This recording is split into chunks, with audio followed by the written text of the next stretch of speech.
Welcome to I Said What I Said. I'm Brad Wakai. That's Tyson Gentry. This is our ACC Conference Preview. Now, the Big 12 came out, depending on when you're listening to this, because Tyson and I are recording ahead because I'm on vacation. So we're trying to work around my schedule here. And so I apologize to Tyson, apologize to the audience, but we're trying to get this out in a timely manner before the college football season. So right now we're recording the ACC Conference Preview. And so whenever you're listening to it, we're going to try to give you the most accurate stuff on win total stuff at the end of the Money Making Time, yada, yada. If there's any injuries that come up on the way out or kind of leading into it that we didn't cover here, we'll make sure to note that as we lead into the season. But Tyson, I wanted to get this out to you as we continue to progress towards the college football season, which is right around the corner. Yeah, we're here. We're here. And these things are a constant reminder of how bloated these conferences have gotten. For sure. And this one, Tyson, is interesting because as bloated as it is, we got Clemson that is the overwhelming favorite at plus 110 on FanDuel to win. Miami plus 400 is the second best odds. Louisville plus 800, SMU plus 850. Then the rest are plus 1,300 or higher. Basically, as I'm reading this, it's Clemson or Miami. That's what the odds makers think, and you just kind of take your chances from there. Yeah, Clemson has as good a shot as anybody in the country to go undefeated. I think so, too. And we talked about this on the Heisman preview. Just like, why do I think Klubnik can potentially win it, put up monster numbers? Because he's in the ACC. And so we'll see. You got to win the games. They start with LSU. We'll dive into that. But, Tyson, what we're going to do is go alphabetical order here. And that means we are starting with Boston College and the second year of Bill O'Brien up there. And it was kind of an interesting 2024, 7-6, which I cannot believe they got to that mark. They were 4-4 in conference play, Tyson. This is after running off Thomas Castellano. Now he's talking, I was running the ACC. Not really, because Grayson James had to come in and take over. I don't know if he's going to be the starter here because Dylan Longeran, the Alabama transfer, might be the guy. But it is an interesting year, too, for Bill O'Brien here in Boston. Yeah, and it was like an eye-opening 7-6. It wasn't like Cal last year won 5 games and it felt like they won 10 or should have won 10. And Boston College, it was just kind of like, I can't believe this team won 7 games. And some of them that were ass kickings, and some of them were Bill O'Brien's. Dude, they were playing on like Tuesdays and stuff. And Boston College was on your TV all year long. Do you think is the quarterback enough to make you think, okay, let's temper expectations. If this team doesn't make a bowl, that's okay. Or is this just who they are now? So their win total is 5.5 plus 108 for the over. So I don't think there's expectations for them to win or make a bowl game this year, Tyson. Outside of the power guys up top, I do think this is a little bit deeper of a conference than we've seen. I do think NIL is starting to play a factor for the ACC in a positive way. So Bill O'Brien's going to need time here. This was not a program that was really left in good hands. I think he's going to lead a little bit more to shift over to what he wanted to do. Now, Jeff Hafley, we know he went to the NFL, but it felt like at the end he was kind of maybe a little checked out. So long-winded way of saying I don't think there's a ton of expectations for this program. What about you? No, I don't think so either. And I think that's okay. It's just we live kind of in 2025. It's Boston College won 7 games. I'm seeing them ranked like as high as like 8th in some of these ACC. I don't think they're going to be the worst team in the conference, but somewhere around 12 to 14 makes a lot more sense to me. Yeah, I think so too. And Tyson, I think the ceiling is, or the floor is higher because 51.5% of their offensive yards are back. It's 49th in the country. 57.5% of their tackles are back. That's 26 in the country. So those are good baselines there. And then 66 offensive line starts. That's 66, but still solid with 6 offensive starters on the offense and defense coming back. I think where they're going to run into trouble is their 25th in schedule. They have the 25th toughest schedule according to Phil Steele, where with undecided quarterback or at least an unproven quarterback situation, that's not really what you want to hear. Well, yeah, and the fact that Ezaraku got 2 sacks a game, it felt like for this unit, he's off in the NFL is a little scary too. For sure. So I think it's be a tough year in Boston. But, we'll see if they can keep building under Bill O'Brien. Let's move on to Cal. I am shocked that Justin Wilcox still has a job, and that's not anything against him. It's just, this is 9th season here, and he's got a 42-50 record. Like, we know it's tough to win at Cal. The academic requirements are hard. living in the Bay Area seems cool, but it's still a tough school to get into. They don't necessarily pour a ton of money into their athletics program. And now you jump into the ACC where the expectation is going to be a little bit higher than in the Pac-12 because you're going coast to coast and you want to make that splash. You want to be where Cal was back when, the football program was better. And I just don't know if that's the reality here. They went 6-7 last season, which I think was actually huge for Justin Wilcox. I think it saved his job being able to get to a bowl. But 2-6 in conference is disappointing. They lost 5 games by 1 score. Like, it was really close to being really odd. Like, that Miami game was like, there's no way Cal loses this game, and that was just kind of like a microcosm of the whole season. Mendoza goes to Indiana. Ott goes to Oklahoma. Buchanan leaves in the secondary from linebacker, and then Williams is out of the secondary. He had 7 picks last year. That's like, your guys on both sides of the ball are gone. It seems like maybe some of the craziness of their season last year, the volatility of it might have carried over a little bit. Because, Brad, who's calling plays? Brian Harsin. Brian Harsin, right. I was going to say, it's somebody I should know here. Yeah, that's interesting. Is Brian Harsin with maybe Devin Brown, maybe this highly touted freshman that they bring in? But I'm not over the moon about this if I'm a Cal Bears guy. Well, I think that quarterback situation is interesting because Devin Brown didn't play at Ohio State, and then he comes to Cal. Is he going to start because you get the 5-star kid? He was supposed to, I think, he flipped from Cal to Oregon. Something. Then he flipped back from Oregon to Cal when he was on campus. It was like a weird thing. And it's a name that I'm not even going to try to pronounce. That's the reason that we're not – it's like I'm not going to try it. Starts with an S. That's all I can really get out. That's the second part of his last name. Jaron Kawe Sagapalutele. Is that – Nailed it. is that close enough? No, but Tyson, here's where I think they're going to run into trouble here. 7.2% of their offensive yards are back. That's 133rd in FBS football. Like, whoa, 33.1% of their tackles are back. 97th in FBS football.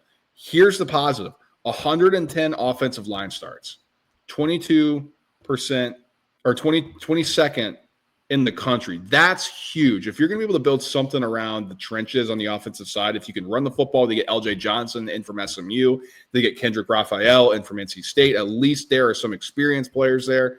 That's something. But holy smokes, there is just not a lot of production back on either side of the football. No, it's scary.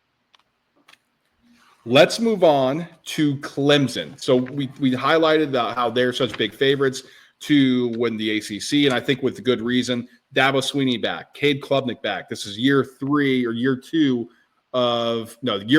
now of him under the offensive coordinator, Garrett Riley. That is Klubnik.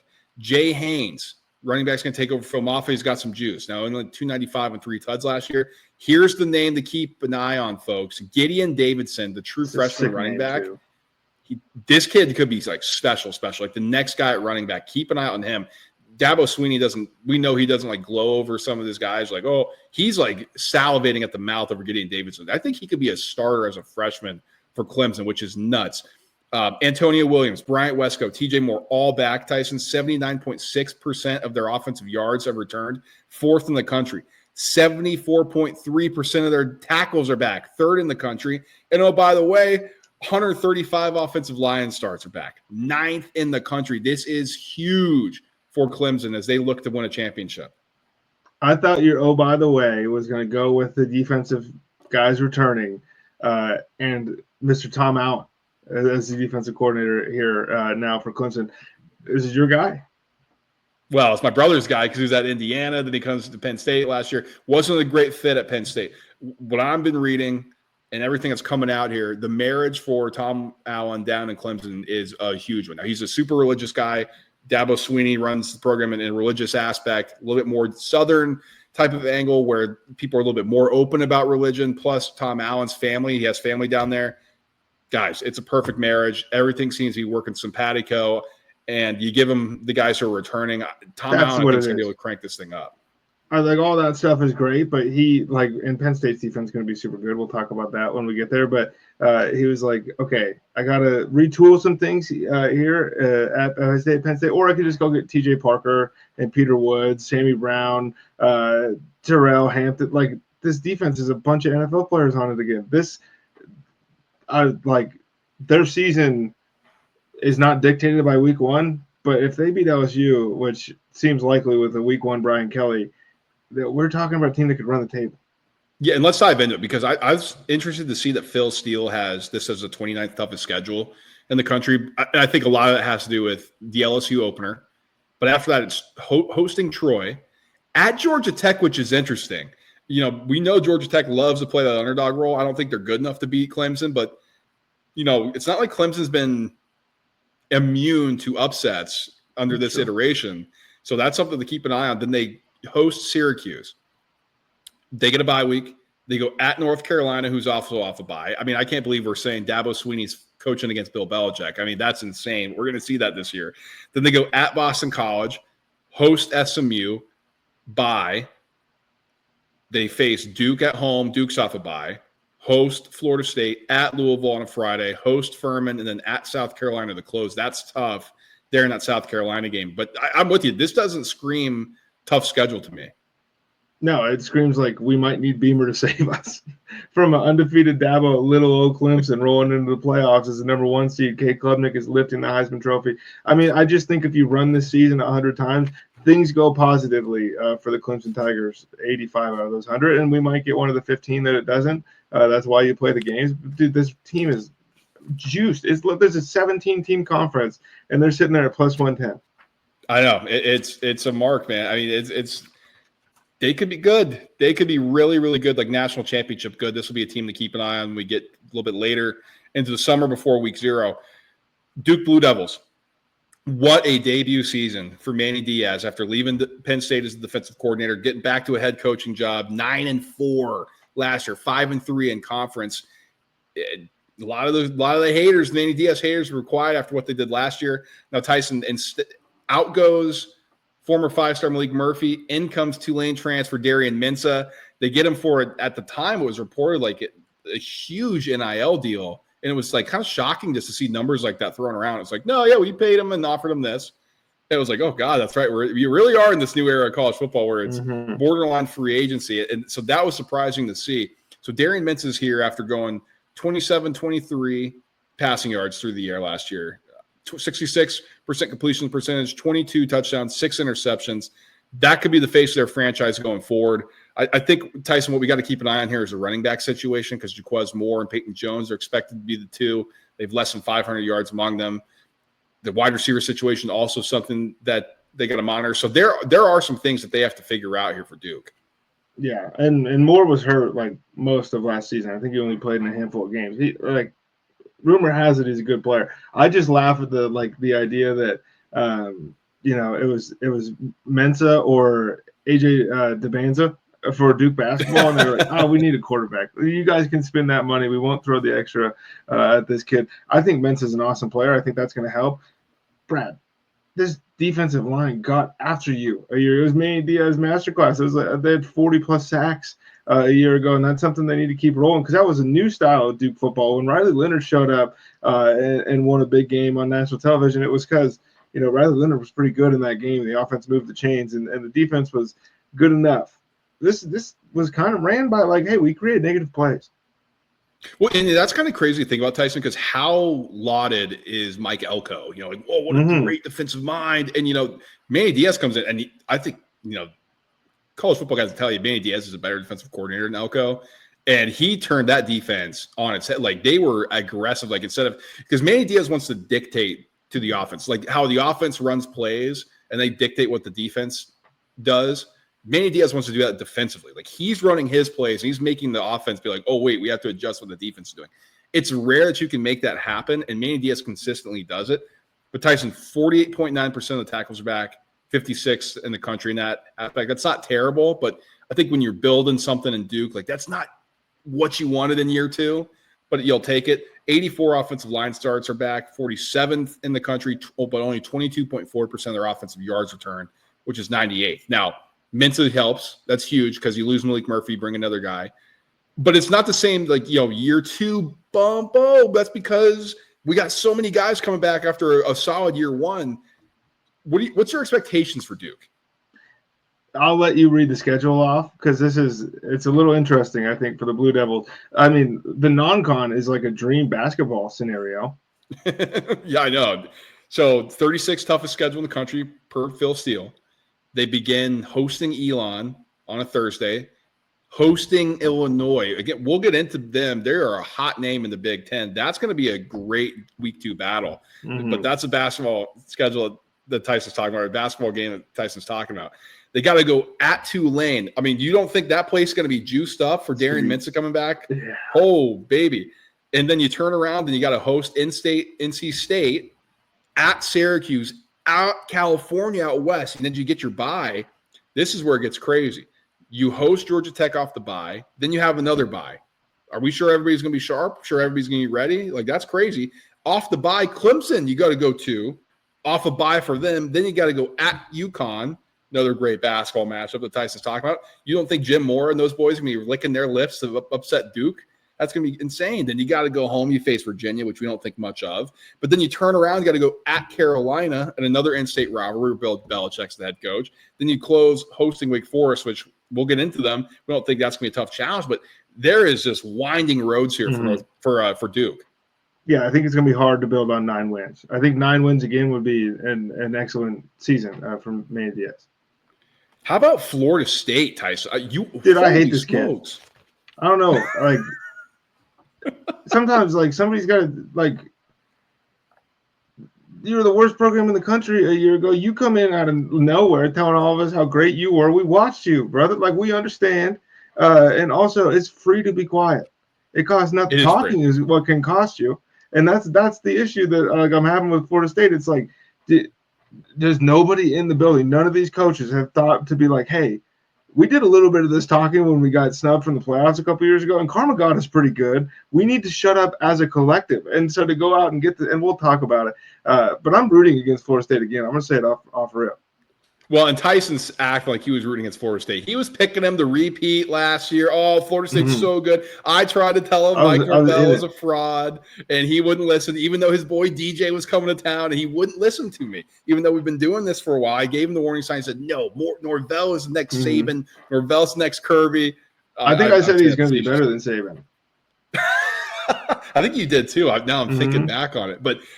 But literally, they lose to Georgia Tech. Tyson's like, I hate Florida State. And he bet against them like literally every single week, which is hilarious.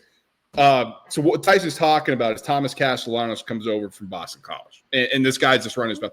Oh, Nick Saban's not out. I'm going to save him. That's first game of the year. Listen, Nick Saban might not be there, and nobody's crowning Kalen DeBoer as that. He's pretty damn good, too. And Alabama's got some dudes, man, and they got more dudes than you guys do on Florida State. And Florida State's been recruiting well, and they've been good in the portal. I would probably not be talking as much as I was talking. And I agree with you, Tyson. Like, man, are we really sure that we want our quarterback saying that? Now, it's one thing to be confident. It's another thing to put the target on your back. Like, put your head down and just go to work. Like, you guys just coming off a 2-10 season where you went 1-7 in conference play. Like, that's Florida State. That's unacceptable. Mike Norvell, I think, is on a hot seat, man. 6th season year, 33-27 record. Yeah, you had the one good year. The rest of it, the time has been disappointing. So I think there's a lot of pressure here in Tallahassee. I do too, and I think it's easy to get tricked by the names that they brought in a little bit. Deuce Robinson, we know the name. Score White, we know the name. Thomas Castellanos, we know the name. Like Gus Malzahn, we know the name. We're familiar with the name. I'm not going to sit here and be like, oh, Gus Malzahn at coordinator. We're back to when he's breaking college football and this team's going to score 42. They scored 14 points a game a year ago, and I understand everybody's new, but I don't know if the stink is off that team. And remember 2 years ago when that team probably should have made the playoffs, how great that defense was? That wasn't the same group that showed up a year ago. It wasn't even close. And they lose Jared Verse and Fisk and like all this stuff. The defense stunk last season.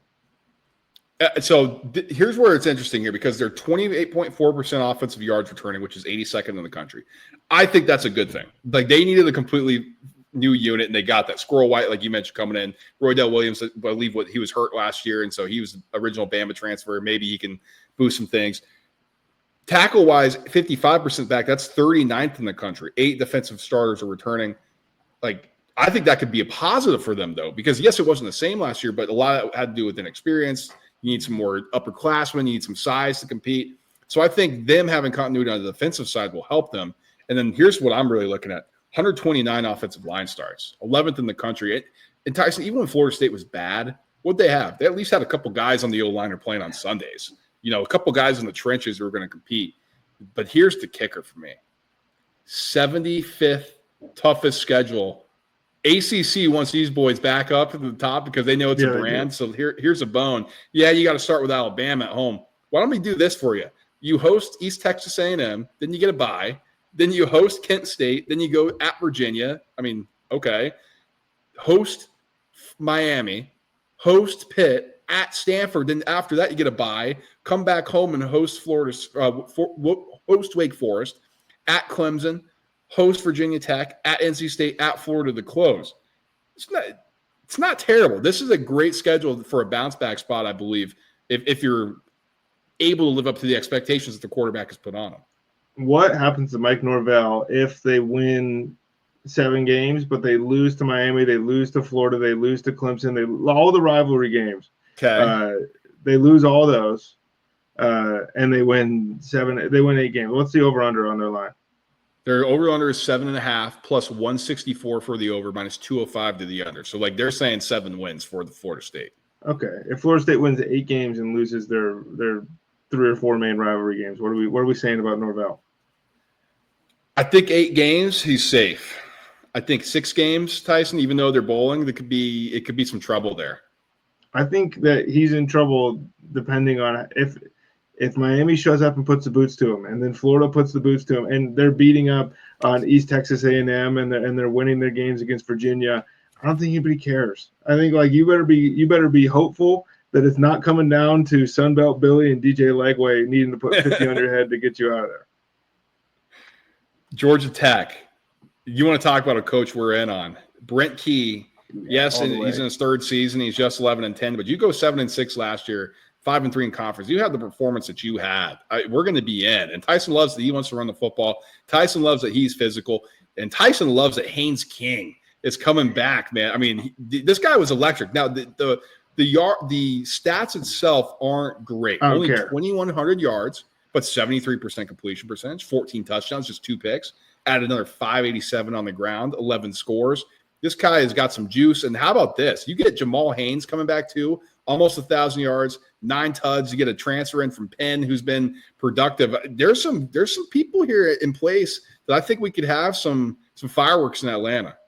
Yeah, and Haynes King is the toughest football player in the country. That's why you got to love Georgia Tech football. This is just what they want to do. They want to punch you in the face. There were so many ACC schools last year that were just playing the same way, and Georgia Tech was a little better than them at that. The defense is who knows what's about to happen. New coordinator. There's how many guys are coming back? Is it 3 or 4 returning starters total? 7 returning offensive starters, 7 returning defensive starters. Okay. I must have this wrong, but that's including transfers. Okay, I got you. But yeah, I think that the defense is scary. I also think that Georgia Tech could be a sneaky team to find their way playing in a conference championship game if things break right. 70% of the offensive yards are back, Tyson. It's 13th. I know Eric Singleton, that's getting highlighted a lot, you're losing a ton. But you get this kid, Eric Rivers from FIU. Now, you got to play at that level. And good call out, too. You lose Eric Singleton. That sucks. But you're getting some guys here that I think can potentially play. And it's not like you're going to the SEC. The ACC's – I know we're doing the ACC preview, but there's at least room to make the jump from G5 to this level and be successful. I think they got guys there. 53% of their tackles back, 46, 90 offensive line starts back. That is 41st. So this is set up to Brent Key. There's got the offensive guys back. He's got his O lineman back, and we got enough guys on defense we can make some noise. It's just the conference, a bunch of pretty boys, and he just doesn't want to play that way. 42nd toughest schedule in the country. That'll be something to keep an eye on. Tyson, I want to move on to here, though, with Louisville, because Jeff Brom just continues to be you're at Purdue and you're playing the we love every coach. It's pretty funny. Dude, Jeff Brom is awesome. He's the man. 19-8 in 2 seasons. People were when Satterfield left, it was oh, okay, Brom's taking over. It was wow, can they replicate what Satterfield did? It's they're on a different planet now. I mean, but Jeff Brom there, This is a guy who played at Louisville. He's got the history there. I think he's a great recruiter. He just wasn't necessarily able to do that at Purdue. He gets Miller Moss in from USC, Tyson. I think this is a marriage that's going to work out perfectly. Now, we were a little bit down on him at USC, but this to me, at this level of the ACC, this could be a boom for Miller Moss. Yeah, and he might be going to somebody who this is maybe blasphemous, but I think Jeff Brom could teach him a little something that maybe Lincoln Riley couldn't show him how to do. And I think that we might see that. I think Miller Moss is in for a good spot. Dude, this backfield is awesome. Isaac Brown, Duke Watson, like they're gonna be really fun. And yeah, I kind of cut you off during the record stuff. He's 19, he's 12-4 in conference. Like they just showed back up and kept winning, and I think that's what Louisville is going to continue to do. No, dude, you're excited about Jeff Brom for good reason. I mean, this is like our type of coach. You know, like he's tough, he's a hard ass, but like the offense is sick. You know, like, it's a good combo. When we did the Big 12, and we were talking about explosive plays, maybe jumping up and biting Baylor. 19 of these things over 40 yards last year for Louisville. That's too many. Like in this conference, if you're going to be hoping to beat the Miamis of the world and some of these other teams that want to just put up a bunch of points on you, you might be in trouble if they continue to score from the other side of the 50. That's a good point. And I'm wondering if Louisville's going to be, hey, we're just going to outscore you type, or if we're going to be able to slow down some teams, because they got 74% of their offense coming back, which is 7th in the country. 74% of their offense production, I should say, in their yards, with Miller Moss coming in at quarterback to replace. So they got it's a setup, and they just need a point guard to distribute. 40.4% of their tackles back. That's 81st in the country. 8 returning starters on offense, 8 on defense. So like, are the productive people have left, and Tyson, maybe the not productive people have stayed on defense. That's concerning. But 203 offensive line starts. That is first out of any team in the country coming back. That is huge. Where they could run into a little bit of trouble, 33rd toughest schedule in the country. And I think if you're Louisville, you would want something a little softer. I think this is manageable, though. They open with Eastern Kentucky, then they host James Madison on a Friday night game. That's a little scary. I mean, if you're not, like you said, with the defense, I mean, James Madison can put up points. So if you don't have that fixed, I mean, maybe we are just taking the over on that. But then you go into the bye week, you host Bowling Green at Pitt. Pitt's off a bye. Pitt would love nothing more than play spoiler. You host Virginia, you get another bye week, and then this is where we close. At Miami, double bye. Miami's off a bye, you're off a bye. Host Boston College, at Virginia Tech, host Cal, host Clemson on Friday on a short week, at SMU off a bye, and then you host Kentucky, an SEC team to close. Not terrible, but I think there's enough there that you're not necessarily comfortable with what's going on officially.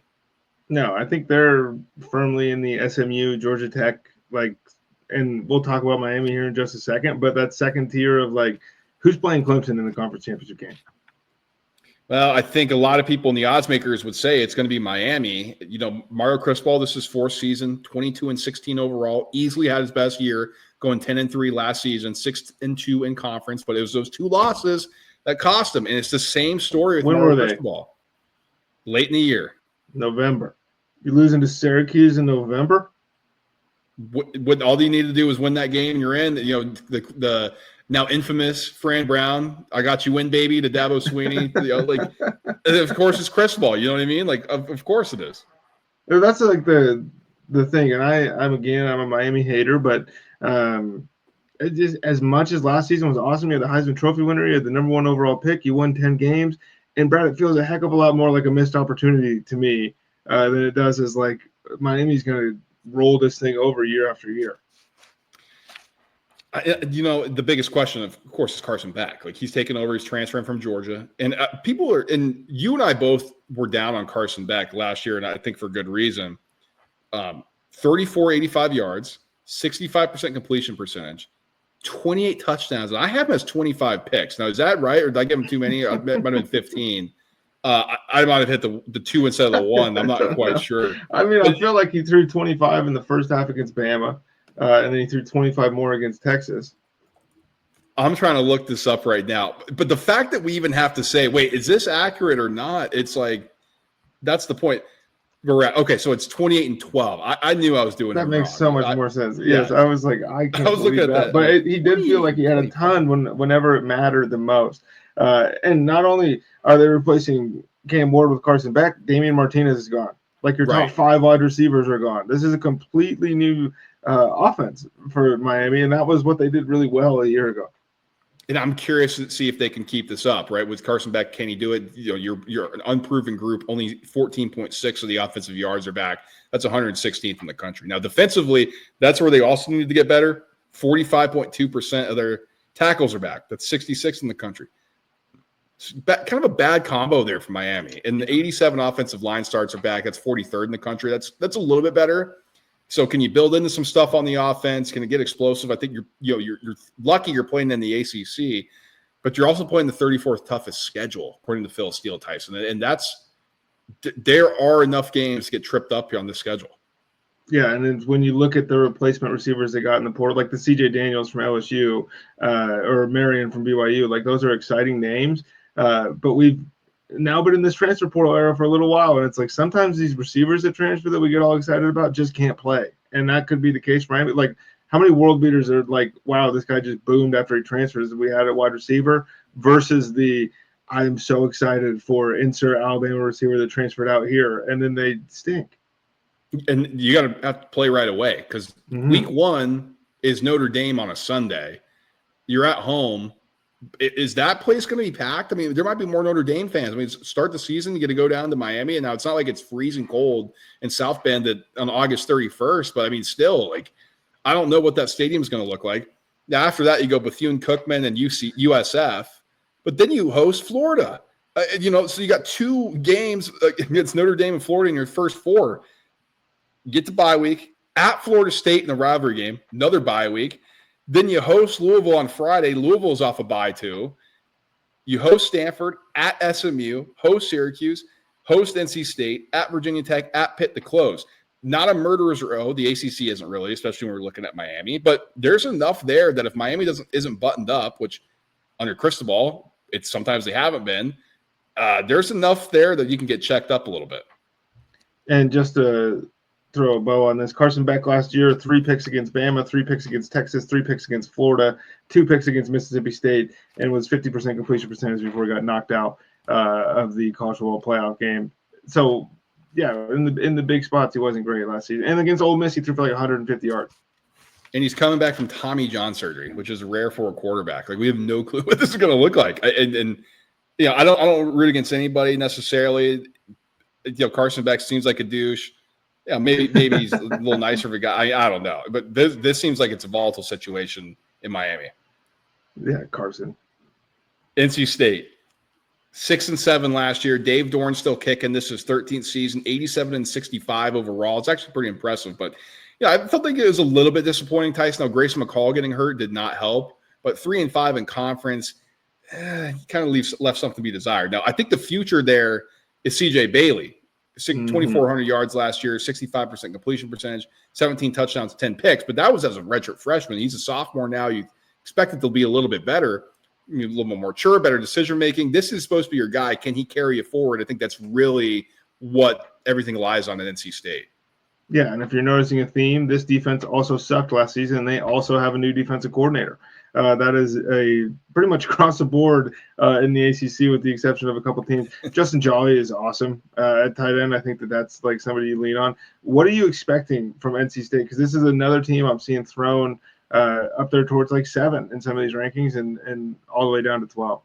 Well, 6.5 is their win total. Over is plus 110. So can they get the bowl eligibility? That's the expectation. Will they get to 7 wins? I think somewhere in there, Tyson. I mean, I just don't see the high-end talent on NC State. That's what I'm struggling with. Like Hollywood Smothers, great name, good running back.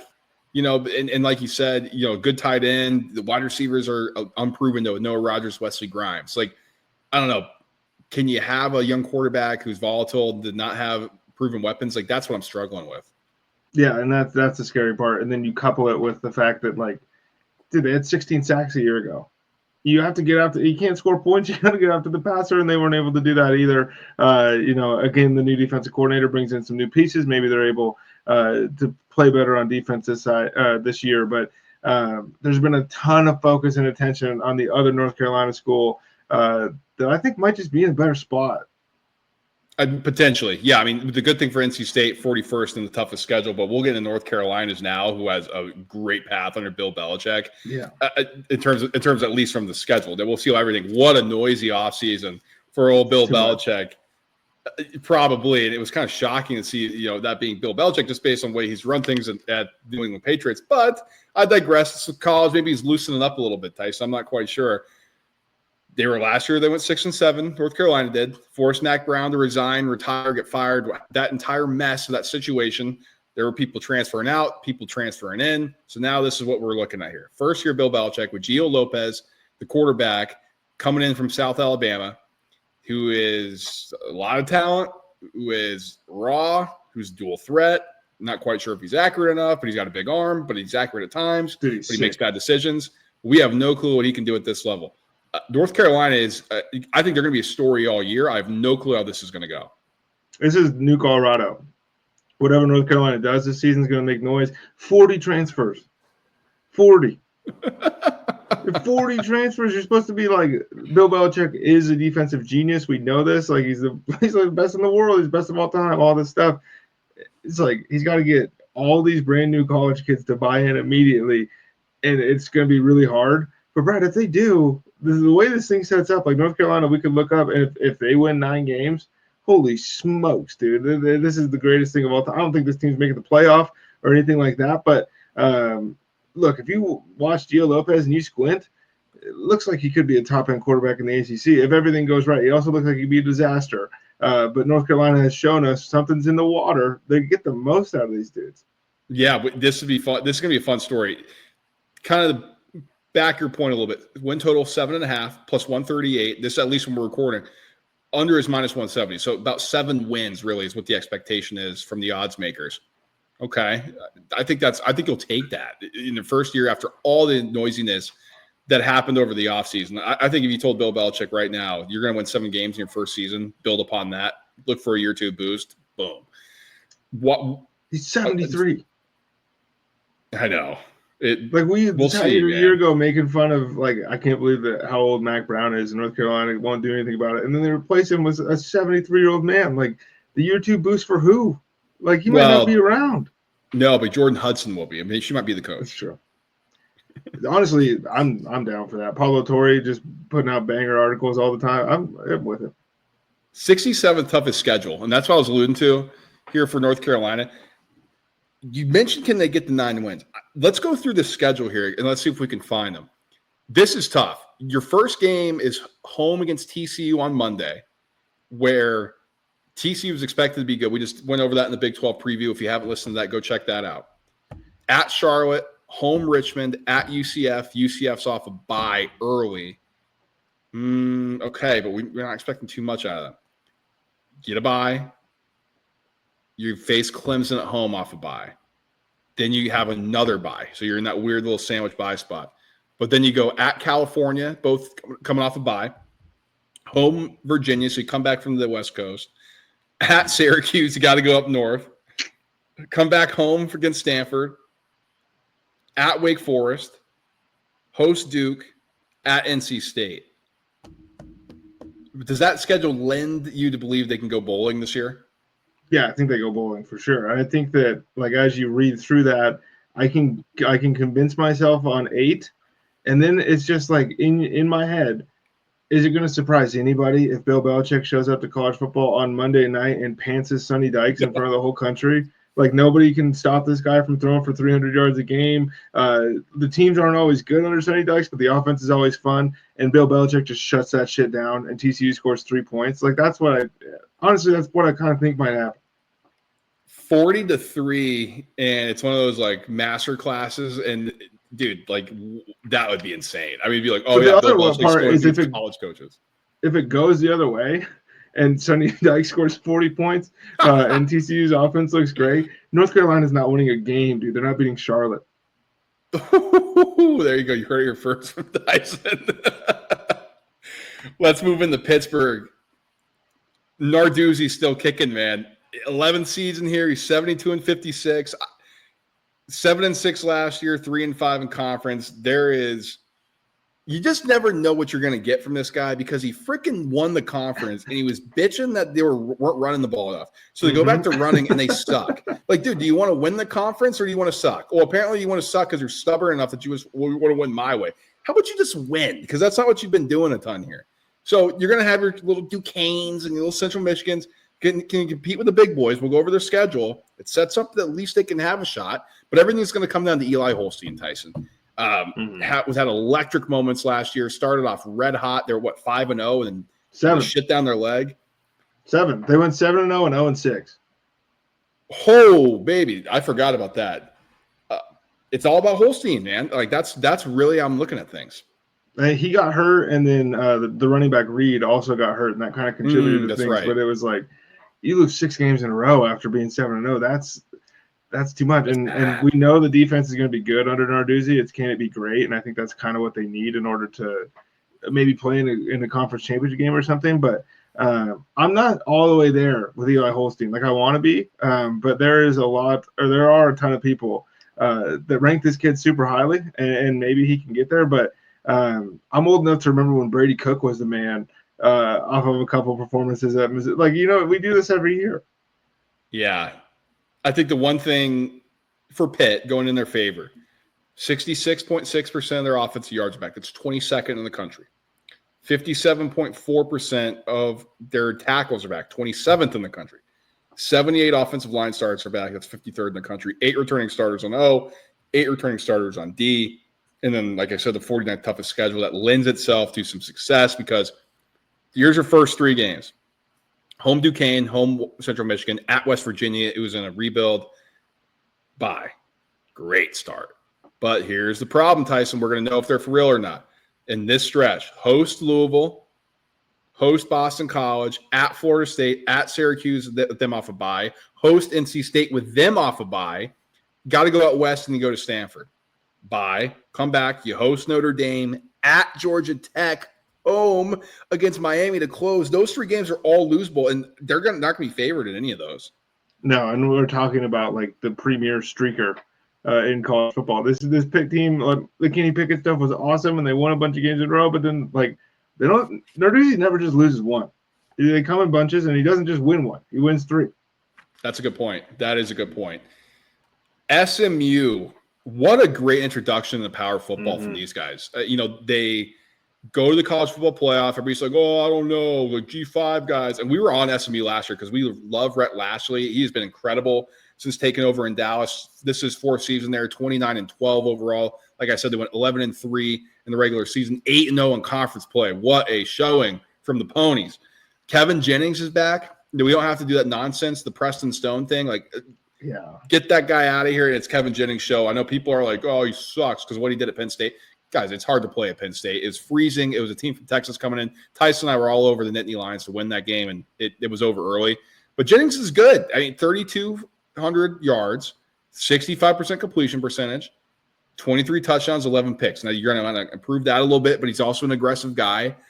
But there's enough here, Tyson, that SMU is looking to replace and that they're maintaining from last season. I think they could be in store for another good year. I hope so. Dude, it's awesome when they're good. Brashard Smith being gone, he's on the Chiefs now, and that sucks for them because he was awesome. Last year, they lose some wide receivers that were also really good. Need the defense to be what the defense was a year ago. They're the best defense in the ACC. We were making fun of the Preston Stone stuff to start the year, and just like SMU is dead. If this is the way they're going to go, this team is dead. I kept telling you to take your hand away from the stove, and then they won like 11 games in a row. Kevin Jennings comes in, and it's like, wow, this is a completely different football team. But that defense was the show, and if Jennings is good enough, this team, has all the makings of the team that has the best chance to beat Clemson. I was not going to take my hand away from the stove if it's a Texas State school. I'm going down with the ship, and I did that with SMU. It was nice last year. I'm not sure if I'm going to be back on them this year, Tyson. That's because you mentioned the defense. Only 43.6% of that defensive tackles are coming back. 70th in the country. So it's not drastic, but it's enough where you're like, I'm going to have to think about that. 51.7% of their offensive yards are back. It's 48th in the country. Went over some of the key guys that are gone. Can you build some new stars? That's what they're going to be looking for. I think this is the most important thing, though, if we're talking about SMU. 117 offensive line starts are back, 15th in the country. That is huge for them. And then let's get lucky again with the schedule, because we get the 74th hardest schedule per Phil Steele. I mean, let's start our season with East Texas A&M, baby. Come on. Dude, they're showing up all over the place. They're playing everybody in the ACC, I think. So this is I love this, dude. Start with East Texas A&M. Start at home against Baylor. They're just not even leaving the state. And then let's just go a little bit to at Missouri State, just so we can say we left. Then we're going to go at TCU. That's just in Dallas, man. Like, we're not even moving. Like, what a great start. You get a bye. Okay, let's host Syracuse. Let's host Stanford, at Clemson, at Wake. I mean, yeah, you got to come back. It's not like the pros, but you've already done that little Carolina trip here, Clemson and the Wake. I mean, what's the difference? Then you get to host Miami for a homecoming game. That's going to be raucous. Got to go to Boston College, which stinks a little bit in November because that weather is going to be bad by then, you would imagine. Then you get a bye, host Louisville, at Cal. This is a great schedule. Imagine being a Missouri State kid and you're in a program that wasn't even close to good enough to cutting it in the FCS. And now you've moved up to the FBS, and your reward is to start your season off by playing some tough teams right away, and then you got to go to Kevin Jennings' building. Rhett Lashley is on the other sideline. Team made the playoffs. Like, you can't compete with Weber State, and SMU is going to try to exercise some demons on you while they get ready for TCU. It's brutal. I am back and forth on SMU. Tyson just kind of put a bow. Their win total 8.5 minus 128 is the juice of the over. I think that's about right. I don't know if they can go back and do what they did last year. I think that some of the teams around the ACC are improved. I think SMU got a little bit worse, even though their schedule helps them out a little bit. I think that number is appropriate for like 6 teams in the ACC. One team that it's not appropriate for is Stanford, because what a complete disaster of an offseason. Are they the worst team in college football? They're going to be. I'm going to give out a bet here. I'm going to wait a little bit. It might be. Tyson will tell you where it is. Frank Reich is taking over the head coach because Andrew Luck, the GM, decided to bring back his buddy because he had to fire Troy Taylor. And, you know, this is just dire for Stanford, man. I mean, they felt like they were building momentum, felt like they were building something, and then the carpet and the rug is ripped up, and you're reading starting. I mean, forget just putting the furnishings on the house, man. Like, we're taking some of the studs out and you're rebuilding this thing. This is another transitional coach, Tyson. I don't think Frank Reich's going to be the head coach at Stanford in 2028. Like, what? This is a disaster. Dude, Frank Reich's not going to be the head coach at Stanford in 2026. Like, it's tough, and it's a hard place to recruit, and we understand all that. But every day I'm reminded of like how good of a college football coach Jim Harbaugh actually is, because like those blips for Stanford, and then David Shaw took over and he didn't live up to those Harbaugh expectations, and we all decided David Shaw sucked. This might just be one of the toughest jobs. Dude, they're gonna win 1 or 2 games this season. I think so too. In their schedule, 10th toughest. I mean, and you got a freaking redshirt freshman who's probably going to be your quarterback. You have like no returners coming back on offense. 26.6% of their yards are back. And that's not terrible. I mean, 89th in the country isn't terrible, but that's a huge number. Now, defensively, here's the one thing about Stanford I will say. Like, they're not affected as much by head coaching change because not everybody's just going to Stanford because it's right, because you're playing football. You're going to Stanford. But you're supposed to be good in the trenches, Tyson. That's what we know from Stanford. 56 offensive line starts. Like, it's just not a team built to win right now. No. Dude, they play like everybody too. It's hilarious. Their over-under is 3.5, juiced minus 168 to the under. So let's see if we can find some wins for them as we go through their schedule. At Hawaii to start, at BYU, home Boston College, at Virginia. Let's go out east. Let's come back and play San Jose State, who's much improved, a favorite in the Mountain West Conference. Bye. At SMU, host Florida State for your homecoming. Then you got to go at Miami, come back home. You host Pitt. Then you got to go back out east at North Carolina, come back home for a bye. You host Cal. You host Notre Dame. Wow. I think it's 1 Tyson or 2. thinks one I think win. it's 1 or 2. 1 or 2. And like, that's if they beat Virginia on the road. That's if they beat Hawaii. Like, They don't get the East Texas A&M. Stanford needs it. Stanford is the East Texas A&M, and the only bully they dodge is Clemson. And it's like, that's not – there's 17 teams in this conference. This is bullying. Yeah, that's tough. Ooh, it's going to be a rough one in the Bay Area for Stanford Cardinal. Moving on to Syracuse, a program whose arrow is pointing up is the Orange. 10-3 last year, 5-3 in the conference. You know, Fran Brown, we had no clue what to expect as a head coach. Awesome. Great recruiter. We knew that. Guy is swagger. It feels like he's bringing the juice to this program. I'm not so sure this year, Tyson, will dive into a little bit more, but his quarterback situation is either going to be Steve Angeli, the Notre Dame transfer, or Ricky Collins. I think it's Ricky Collins. I think they already said Ricky won the job. Ricky won the job. Okay, so I'm behind then. Interesting. I got to Google that. I thought I read that. You might be right. I mean, maybe I just thought Angeli was going to win it. Maybe my personal bias came in here just because, like, you coming from Notre Dame, yada yada. If it's Ricky Collins, either way, it's not like we have many stats to go on with these guys, Tyson. And you're following up the FBS leader in passing yards. The guy who went to the NFL. He's a former 5-star quarterback, was recruited by Notre Dame, or by Ohio State. We all know that. And now you're going to one of these guys who's not necessarily proven. You lose a ton in the backfield. You lose a ton in the wide receiver core. This is looking pretty dire for the Orange. And right. This says that Ricky. This is Syracuse fan website.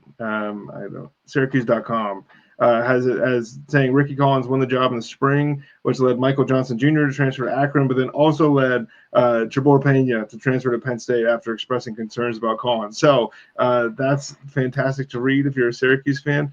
Dude, we were just talking about the Stanford schedule. Syracuse might have it worse. They might. The schedule is brutal. It is. Fifth toughest schedule, Tyson. Combining that, just give you an idea, 13.9% of their offensive yards back, 122nd. 50.7% of their tackles back, 49th. Only 37 offensive line stars, 107th in the country. That's the big thing for me. But let's go through the schedule because it's the fifth toughest according to Phil Steele. And the disparity, go from North Carolina, who's like, oh, okay, well, their schedule is pretty easy comparatively to this. Well, why is that? Well, Syracuse has to go to Atlanta and play Tennessee to open the season. You host UConn. Okay. You host Colgate. Okay. That's a Friday game. At Clemson, host Duke, at SMU off a bye. That's to start the season. Then you get your bye. You host Pittsburgh, at Georgia Tech, host North Carolina, at Miami, bye, at Notre Dame, host Boston College off a bye. That's tough. That is really hard. It's really hard. And I also just completely forgot how time works. Summer transfer window is after spring. So it doesn't matter that Ricky Collins won the job in the spring. I am tripping out. But look, we love Fran Brown. It'd be awesome if Syracuse won 10 games again. But it's going to be okay when they win. What's their over? They got to be at 5.5. 5.5. Yeah. -170 to the under. Yeah. And I think it's fine if they win 4 games. Nobody should come for Fran Brown. I think last year, I think it was 7.5, 6.5, something like that. I think I was on the under in that one, but we'll see, man. I mean, they got a big recruiting win, getting the 4-star wide receiver out of Miami, which is huge. So it'll be interesting to see what happens if their success isn't on the field. I think that's what everybody's curious to see. Yeah. Virginia, 5-7 last year, 3-5 in conference. This is Tony Elliott's 4th season. He's 11-23. Tyson, barring a run to the CFP, barring upsetting just about every on their schedule, I think this is the last season that Tony Elliott is the head coach of Virginia. Just didn't quite work. We'll go through some of the stuff, but there are real rumblings that unless he has like a miracle season, even if they go to a bowl game, his time is done. Well, it's going to ride on, the Money Makin Time player of the year, Chandler Morris, the North Texas quarterback transfer. He's the best one since Brennan Armstrong, probably, at Virginia. For sure. I think that he has a chance to flip this thing on its head a little bit. Whether that's 10 wins is a completely different thing, but they're going to be a heck of a lot more fun than they were a year ago. But Brad, when you can score, that's great. But when the other team can score every time they touch the football, you're going to be a long season.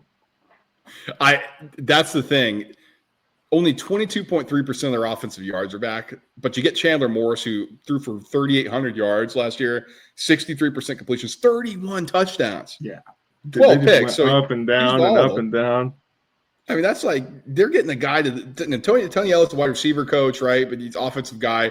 You finally get him a spark plug at quarterback. Can something happen here? I don't think there's a ton of weapons that he really can throw. He has that they're going to throw to Tyson. I mean, you get a JMU transfer in here and Cameron Ross, but like there aren't like game breakers on the outside. But I think this is notable. 182 offensive line starts, second in the country.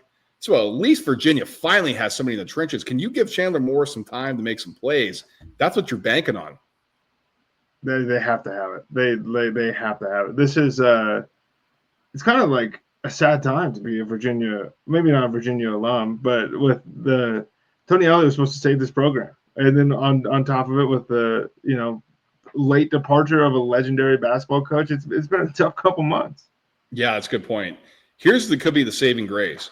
89th toughest schedule per Phil Steele, and I can see why.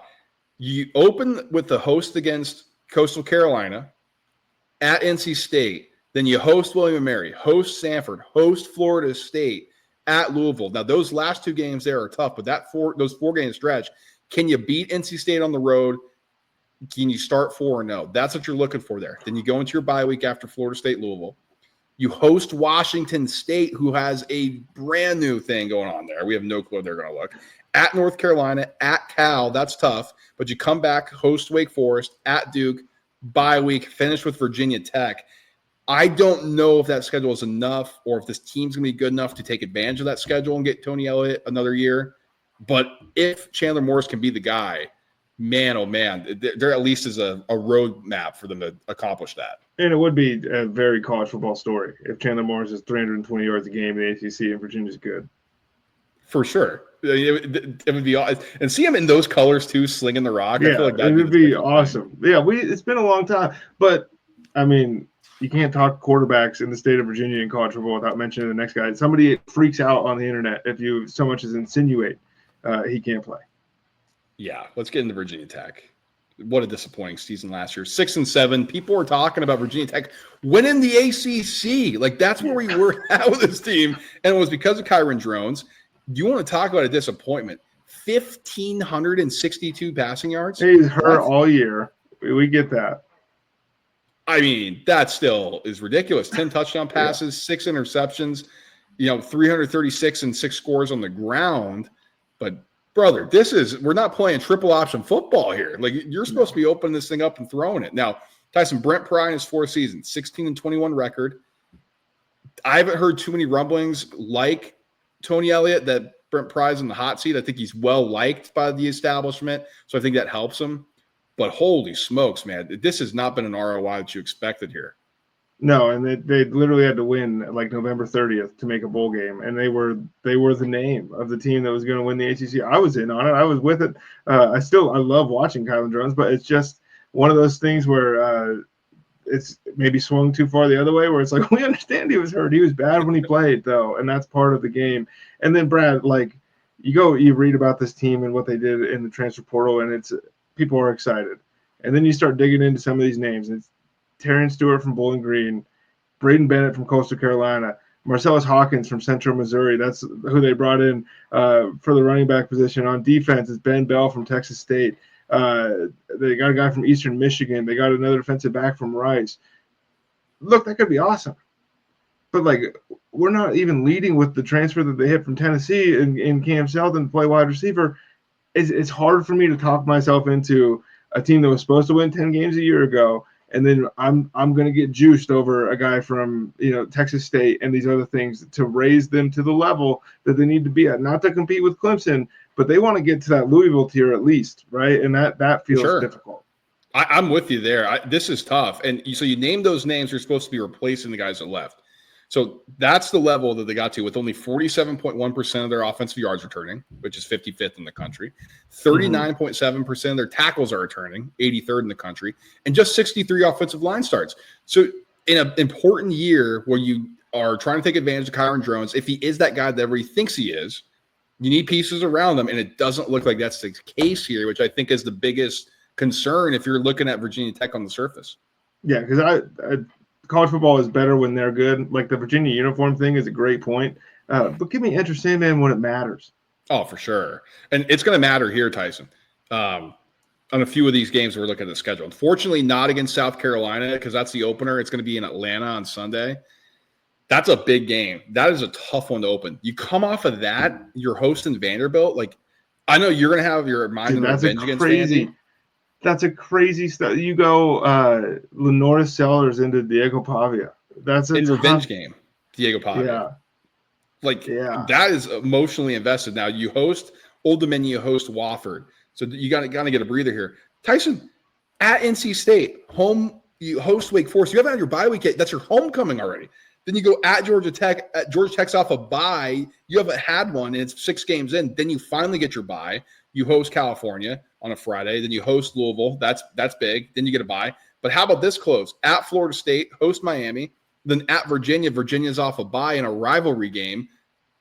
I don't think there'll be a head coaching decision made by then. But, oh, man, it's the 55th toughest schedule by Phil Steele. But I think it's getting boosted by the Wofford and the Old Dominion thing. Yeah. This is tough. Yeah, they're carrying a lot of weight. And then there's also, like, the Virginia's carrying a lot of weight and putting them at 55th. But that one matters to these guys. Yeah, I think that Virginia Tech is as talented as a lot of other teams in the ACC, but I just don't think they're going to be as good. Last one, and then we'll get into Money Making Time. Wake Forest. So Dave Clawson steps down. Jake Dickert takes over. This guy kind of rubbed me the wrong way, the way he did it. Oh, we want people to be here. Oh, what Wake Forest is open? I'm see you, Wazoo. Yeah. Like, okay, dude. Like, just say, like, I'm looking at, like, I know you can't. I hate when coaches do that. Just be upfront and be. You don't have to tell the truth, but you don't have to lie. And that's kind of the whole thing. It's like, you don't have to give us the full truth, but you can't bold-faced lie. Like, whatever. You're leading young people. Right.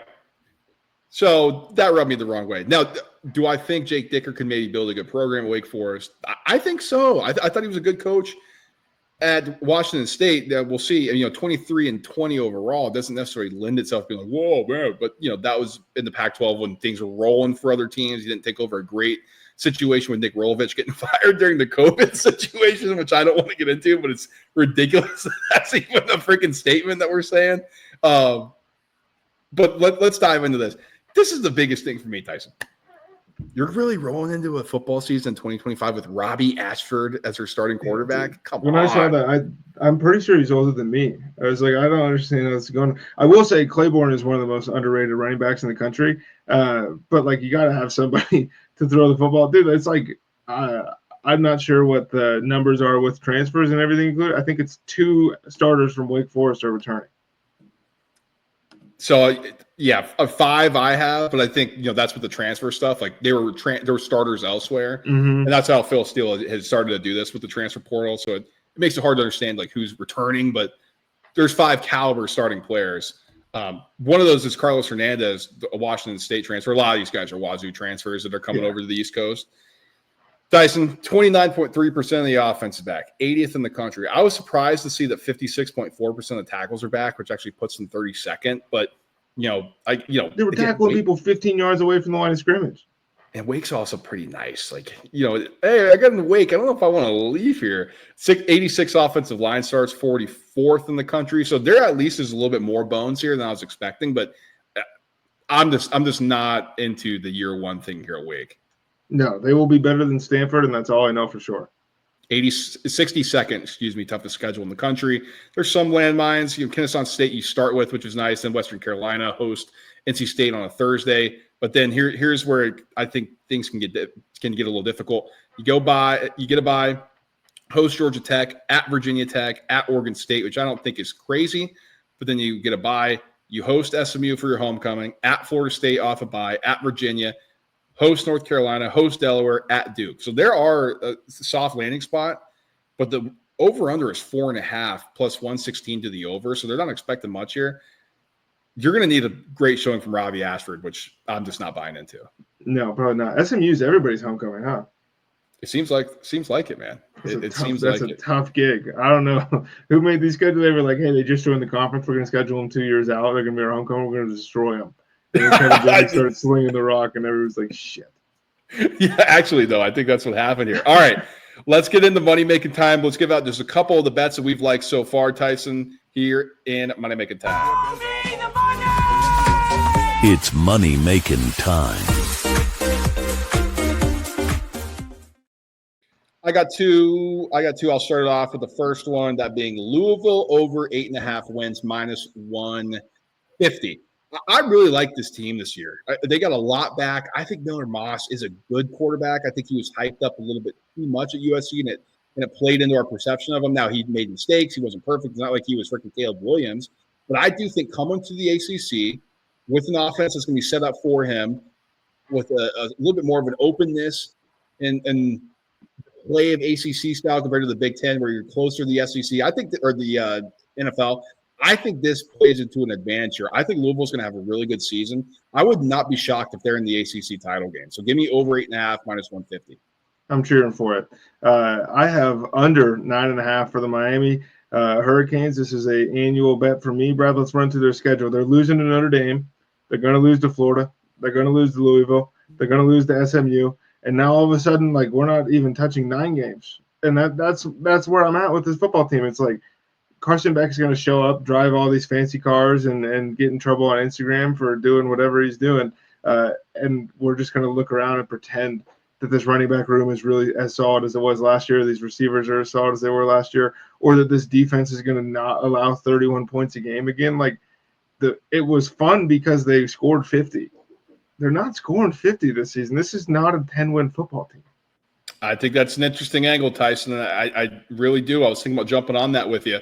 But my second one for now is going to be Syracuse under 5.5 wins. It's a little bit juicier as we're recording this. How dare you? Minus 170. I'm having a hard time thinking that they're going to replicate what they did last year. You know, it was great with the offense. They were outscoring people. The defense was doing just enough, but I don't think the offense is as good this year as it was last year. And I don't think the defense is going to be able to carry the water either. So I think it's going to be under. It's a little bit juicier, but I think it is worth the squeeze. Syracuse is not going to be bowling this year. Yeah, I mean, Fran Brown would tell you if you're scared, go to church, dude. Like, we're winning 6 games. Okay, that's just 2. Now, I do want to give out a disclaimer before we get out of here. We're recording ahead early, like I said. So if the juice is off while you're taking this, I'll just tell you this. I wouldn't go above 170 for the Louisville bet, minus 170. And if it ticks down any more for Syracuse, minus 180, 90. I think minus 170 is what I'm comfortable with, stating that they have to win 5 games, according to the juice, according to how I look at it. Tyson, anything in the range that you would tell people to not bet the under 9.5 for Miami? No, it's whatever you want to do it. But also, like, Vegas could move this line to 8.5, and I think I'd still take the under. I'm not sold on this Miami Hurricanes team, man. There we go. Okay. Where at, though? We only got a couple bets here. We are scaling things back a little bit, but if we jump on anything before the season and we don't put an episode together for, where can they find everything we're playing? Discord. The group name is I Said What I Said. Link is in the description here. Tons of different channels in there. We're getting ready for college football. The NFL is a couple weeks, behind that. We're almost there. If you got season-long stuff that you're doing, Brad, don't blink, but the MLB trade deadline is July 31st, and that's going to shake up a lot of things for the second half of the season. We're moving and grooving. There's whatever you can think of, there's a channel for you. Absolutely. We're going to be playing future stuff. You guys know the drill by now, but like, subscribe, and share the show. If you're made it this far, share it with a friend. If you like our content, I know a lot of you guys normally do. This is some of the most popular stuff that we put out heading into the football season. Smash the subscribe so you don't miss a single thing that we do. Like Tyson just laid out, we got a ton of stuff that's happening in the sports calendars. We prep for. You do not want to be left behind. We're going to have you covered here, but stay with us. Smash that subscribe button and then hit the like button on the way out too. Really helps us out. And helps this thing grow a little bit more. I'm just trying to come up with the calendar, Tyson. We have to do the Big Ten. We have to do the ACC. We'll talk to you guys then. Tell the SEC. Thank you. Tell them, guys. Peace.